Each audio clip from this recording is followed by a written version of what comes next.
انسان غیر مستقل مزاج ہے.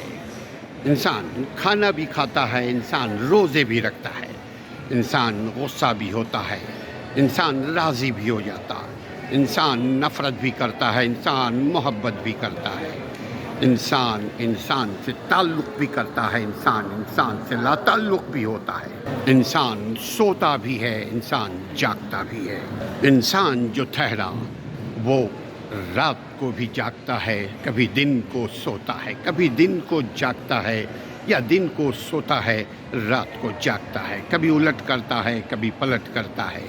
انسان غیر مستقل مزاج، جلد باز، جھگڑالو اور محبت کرنے والا، یہ ساری صفات انسان میں ہے. اس لیے انسان کو اشرف المخلوقات بنایا گیا ہے. انسان اچھائی پسند بھی ہے، انسان برا کام بھی کرتا ہے، انسان صلح رحمی بھی کرتا ہے، انسان تعلق بھی کرتا ہے.